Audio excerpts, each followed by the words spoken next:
Hello, everyone, and welcome to Celebrating Cinema, a podcast for the love of cinema. I'm your host, Gommans, and I'm here on this hot summer day with our producer, Elliot Bloom. It is nice, hot, and sweaty. Woohoo!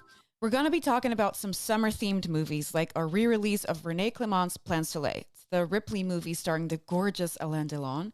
But before we get started, here's a little update of some fun things going on at Lab 111 in Amsterdam in the coming weeks. In addition to our dance-alongs to Dirty Dancing and Stop Making Sense, we have a sideways drink-along on the 31st of August. We also have an Alien and Aliens double bill, including dinner. And check out our program to see which movies are part of our Pride Perspectives program. And of course, we're screening a whole bunch of Kurosawa movies. And if you haven't yet, you can listen to last week's episode on the iconic Japanese director. Before we get into our Heatwave program, we always start with a little segment where we kind of look back on what we've been watching. So, Elliot, what's the most recent thing you've watched? I watched The Garden of Earthly Delights by Morgan Knibbe, a Dutch filmmaker.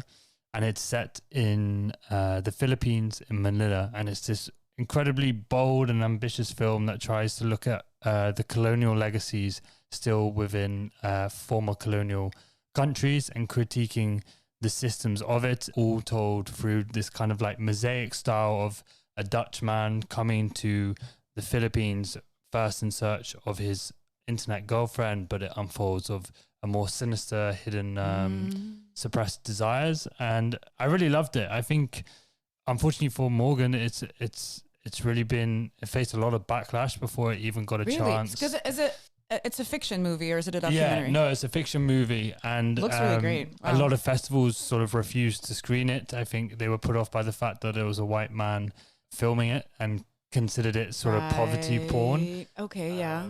But I think anything like that is just completely ignoring what the film is about. So yeah, people get a chance to see it. I definitely recommend it because... Yeah, I would love to. Where did you see it? Is it screening now? Yeah, it's screening now. I saw it at the Eye, and I think there's a few screenings left. So I definitely recommend. In fact, Kiriko actually spoke to the director for the podcast. So that will be coming out as well.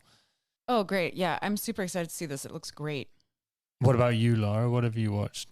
Well, it is a actual heat wave as we speak. So yesterday I was like, I have to get out of my house because it's so warm.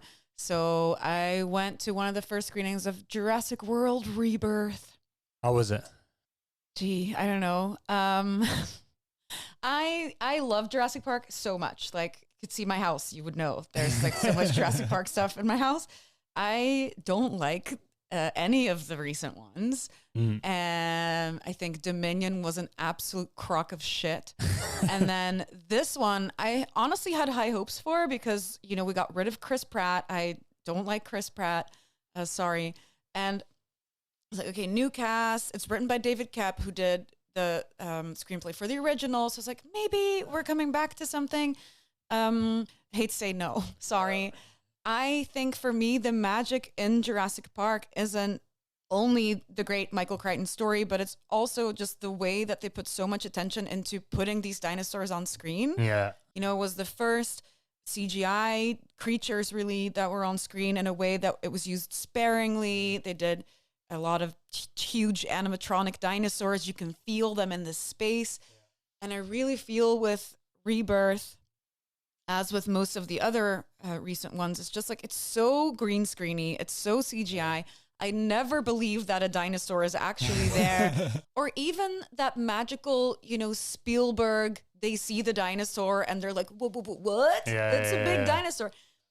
Here, it's like their entire spiel is, it's been 34 years since we got dinosaurs back on Earth, and everyone's super bored of dinosaurs now. And it's like, see, that wouldn't happen because we've had whales for so many years. And when you see a whale breach, you still go, holy shit, that's a whale breaching. And here's like this Mosasaurus, and they go, oh, there it is. And it's like, no, this is supposed to be a magical moment for the audience, and you're supposed to. So I feel like it just lacked magic, but it also just lacked weight in the CGI and the. And sorry, and I'm going to keep talking about this for 25 minutes, please. Another thing that really annoys me is the thing that Jurassic Park does that in the first one as well, but there you get away with it. But here it's like, if the camera doesn't see it, it's not there. So they're walking through like tall grass, but kind of like chest height tall grass. Yeah. And they're just like walking and talking and walking and talking. And then they go, wait. And then they look up and there's like 5,000 of the most enormous dinosaurs you've ever seen in your life. So it's like you would have seen that 2 kilometers back. If you just like looked they're up. just like, oh no, hey, look, it's a bunch of oh, it's so stupid. So yeah. It's funny how less realistic the dinosaurs are becoming with the more technology that they have to make it. Oh God, so sorry. Excuse me, I'm gonna keep talking because that's another thing. This one starts with like there's an island and they've been like mutating dinosaurs and it's like a super high security facility. And then this motherfucker thinks the scientist eating a Snickers bar, sponsored by Snickers, and then he like drops the Snickers wrapper and it gets sucked up into the air conditioning vent and then all systems are down. Okay. Which is obviously a thing that would happen in a high security facility. Yeah. And then all the mutated dinosaurs get out because of a Snickers wrapper in the AC. Yeah. So, you know, I'm going to try that at the bank or at the zoo and see if I can stuff a Snickers wrapper up the AC and maybe steal a penguin as their money or something. If we see you with a penguin, we know why. Yeah. Or we know how. Brought to you by Snickers. So, yeah, I don't know. It's a summer blockbuster, but it's unfortunately not very good. mean, on the podcast before, we've spoken about the history of summer blockbusters, but I really want to discuss at some point on a later episode, sort of like, we talk a lot about nostalgia, but now more than ever, cinema is so hooked on repeats and rehashing. And like, if you look at the box office now, it's just like IPs of all the same it's like stuff. This 2, this 3, this 5, this 7. Yeah, exactly. This is like the 7th Jurassic. And I think it's a good question to ask, like, is pop culture in the cinema sense dead or dying, or is it in need of a, no pun intended, but a rebirth of some kind and what that looks like? But wow, that's really deep. Yeah. I love how you did that. But yeah, hopefully we can discuss that at some point. But yeah, because I wonder, because like we have quite a few coming out in the next few weeks. We have Fantastic Four, which is like a new chapter for Marvel. Then we have Superman, which is going to be like a DC thing. The Superman one, for me, it's a problem with tone. It's a James Gunn movie. It's going to be a lot of that, like, whoa, tongue-in-cheek Superman. yeah, kind of Deadpool-y. Yeah, it's Deadpool-y. It's Guardians of the Galaxy-y. So I wonder if we're all just, like, tired of that, because I might be.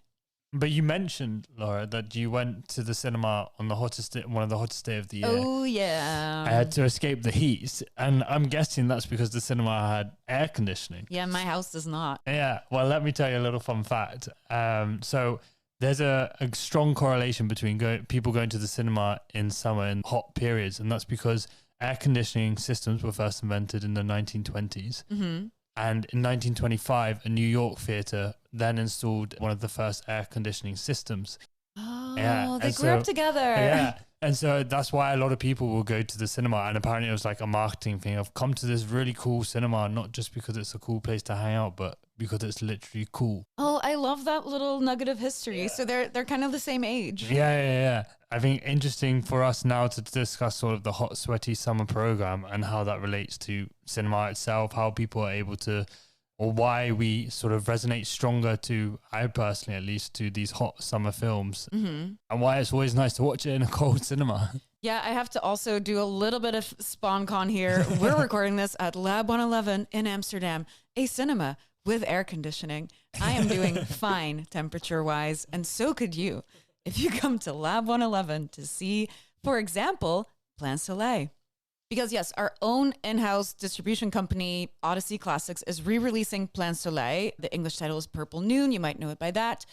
It's a French psychological thriller directed by René Clément, and it's based on the iconic Patricia Highsmith novel, The Talented Mr. Ripley. And yes, we'll also be chatting about that movie from '99 with all the other hot people in it. Anyway, Plein Soleil stars Alain Delon as Tom Ripley, a charming young lad with a bit of a creepy edge to him. He's sent to Italy by a wealthy businessman to make sure his playboy son, Philippe Greenleaf, comes home. But Tom isn't really interested in bringing him home. He's interested in becoming Philippe and stealing his identity and his pretty girlfriend, Marge. Here's a clip. Maman, mamie, mamou. Elle sait bien que je l'aime, ma petite Marge. que je l'abandonnerai jamais pour suivre le vilain monsieur que papa m'a envoyé. So we both watched it this week. For me, it was the first time I'd seen it. What did you think? It was my first time seeing it as well. And maybe I can give you an anecdote of when I was watching it. So it starts with Philippe and Tom together. Mm-hmm.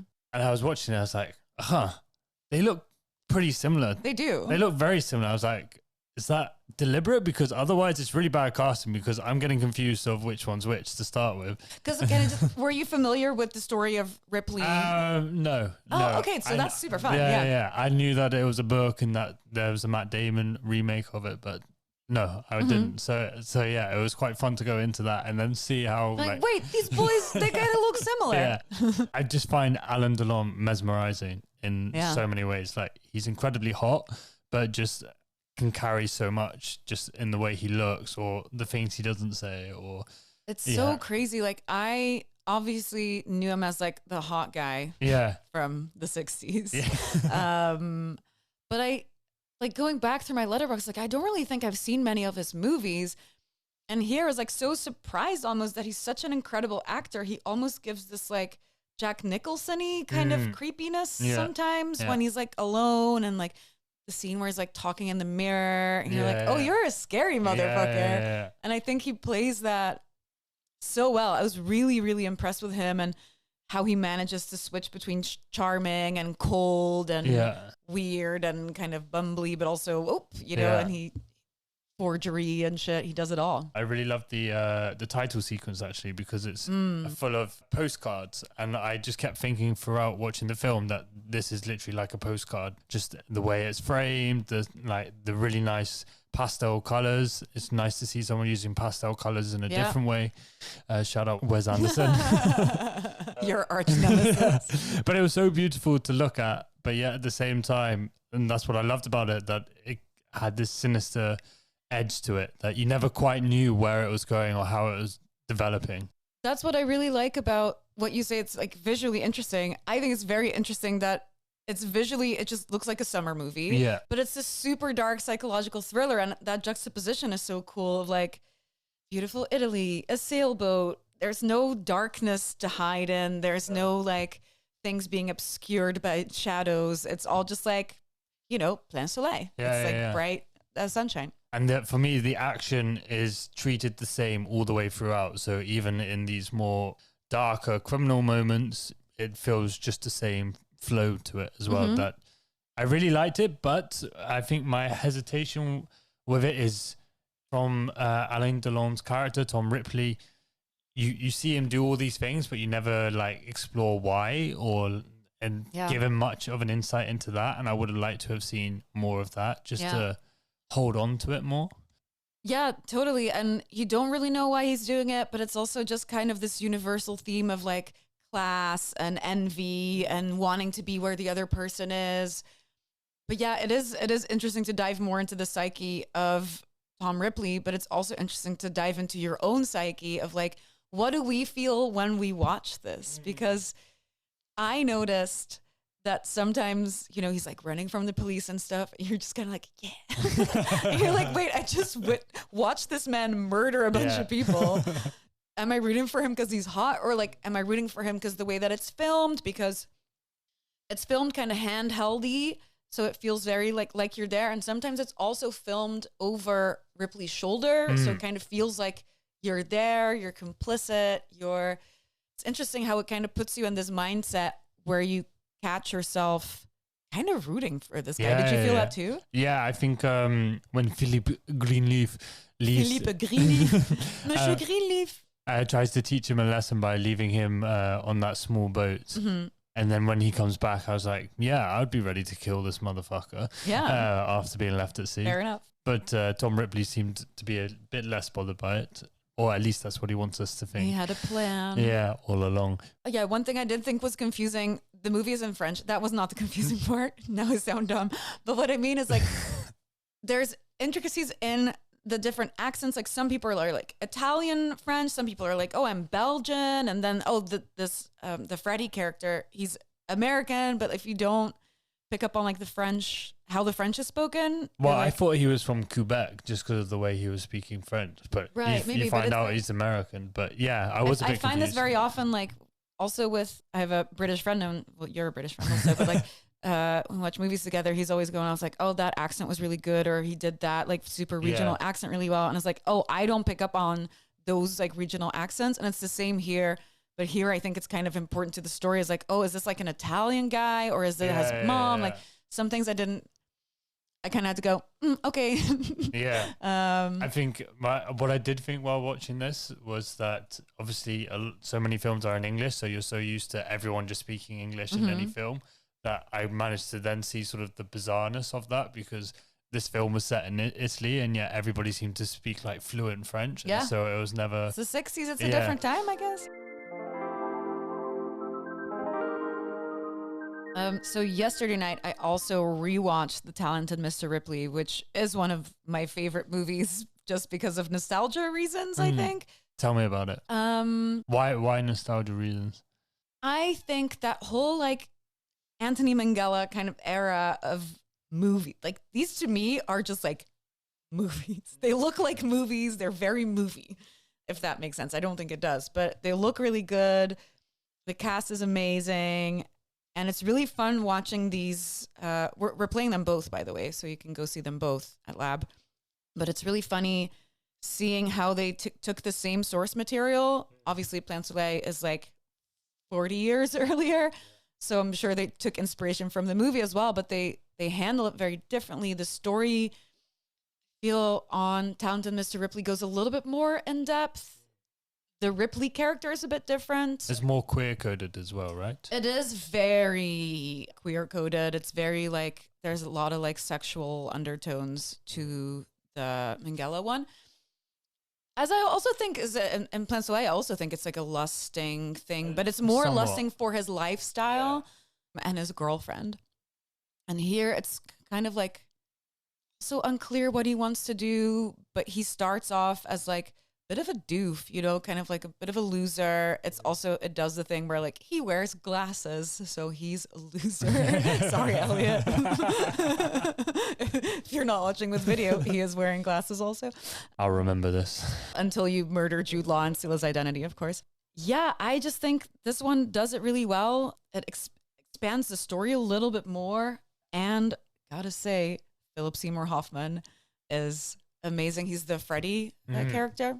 And basically, the introduction to the Philip Seymour Hoffman character is he pulls up in a red convertible and he gets out of the car and he goes, "Oh God, don't you want to fuck every woman you see just once?" And it's just like, okay, we know exactly who this guy is. And I think that's Philip Seymour Hoffman's specialty in anything he does. It's just like every line read he does is just an outrageous choice. Like you can see the script and be like, okay, that's how you could have delivered that line, but you chose to do it like this. And that's why you were the best. And that's why I miss you every day. I think it's a great looking movie. I think the best costume design of all time, well, Lord of the Rings, but the best like looking suits, the best like Pinterest mood board. Yeah, just like everyone looks so good in these like oversized suits and I highly recommend watching it. Wasn't there also a Netflix short series with Andrew Scott? Yeah. And that one's actually interesting. I haven't watched it yet, but that one's all in black and white. So it kind of does the opposite of these two where it's like, oh, under the Italian sun, it's like, woohoo. And this one is just in black and white. So it does do that leaning into the sinister side of it with the shadows. And it's very like film noir-y. I do love Andrew Scott. I think he's an incredible talent. And yeah, I want to see what he does to the role now that I'm all steeped in the Ripley verse, I guess. Yeah.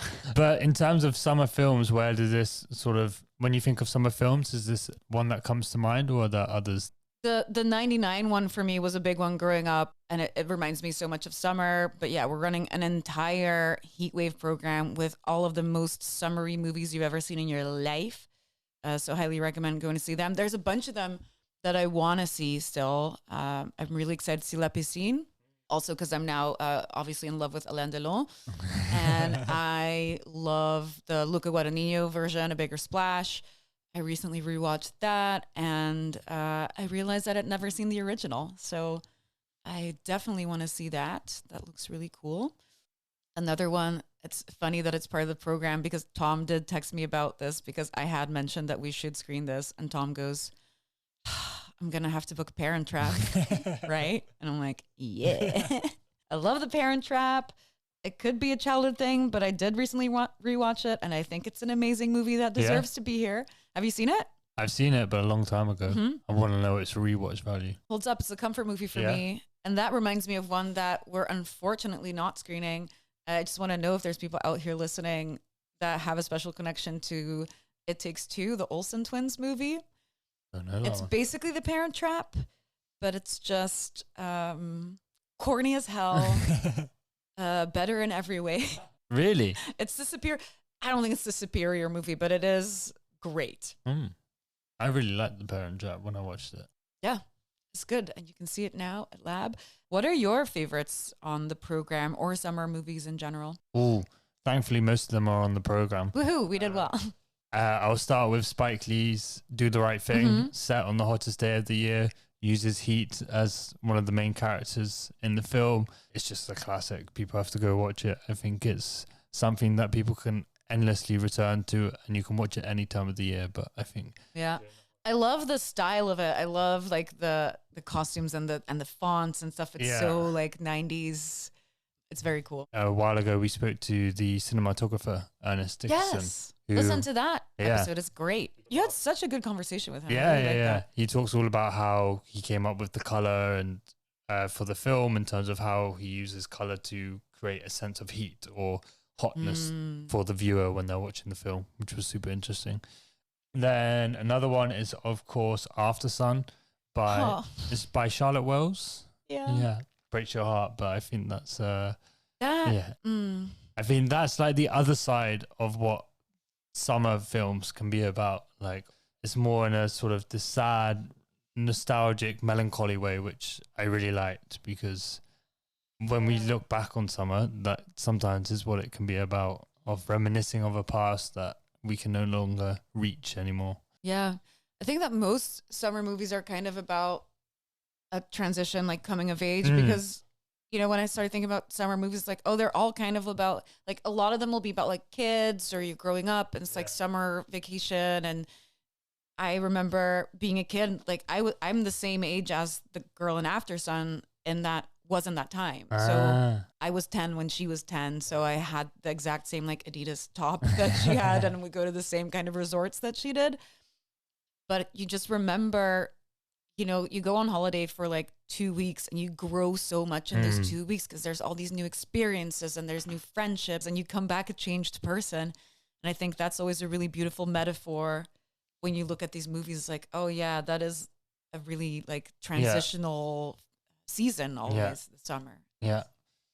Probably two other shout outs would be Sexy Beast by Jonathan Glazer, who made Zone of Interest, a very different film, but a very fun, I think, early 2000s, like British crime drama. But like, you have Ben Kingsley, who's just phenomenal in this, and it's based around a holiday, but obviously crime related, and it's such a fun watch and has a lot of layers to that. And then the only other one I'd love to shout out is one of my favorites full time is Le Mépris by Jean-Luc Godard. Right, yeah. Because I think it's probably one of his more accessible films. Obviously comes from the French New Wave, and he can often get a bit experimental and abstract in his ideas that he's trying to portray. But this film sort of captures in his mind, the decay of Hollywood cinema, or the decay of a certain kind of cinema. And Brigitte Bardot is in there, who's phenomenal. Yeah. Some of the best looks she's ever. Iconic. Yeah, we're also playing those. I want to shout out one more, that just in the hopes that like we'll get enough people to rally together so we'll screen this at some point, because I'm convinced that we should and can. Hot Rod is in my top 4 favorites on Letterboxd. That to me is the ultimate summer movie. It's dumb, it's childish, it's ridiculous, it's stupid, and it's my favorite thing that's ever been made. I would be down for that. I think, you know, we did a whole episode about The Room, and I think if we did like a Hot Rod screening, it has such a cult following, because when it came out, it completely flopped. It has like 32% on Rotten Tomatoes. People hated that movie, or like nobody actually cared to watch it. And it's just a 90-minute Lonely Islands skit and it's stupid as fuck. And I think it would be really fun to watch with fans in a theater. So yeah, let's see if we can make that happen. I would love that, actually. So those are our favorite summer movies. Let us know which ones you're planning to see or have seen already. You can, of course, find us on social media at Lab111 or in the comments on Spotify or Smoke Signals or, come by. We're always here. You're also always welcome to send in your suggestions. And hey, now that I'm at it, maybe you could also leave a review on your favorite podcast app because that would really help us a ton. This was a Lab 111 production, edited and produced by Elliot Bloom with music from Hugo Emertsal and artwork from Studio FFF.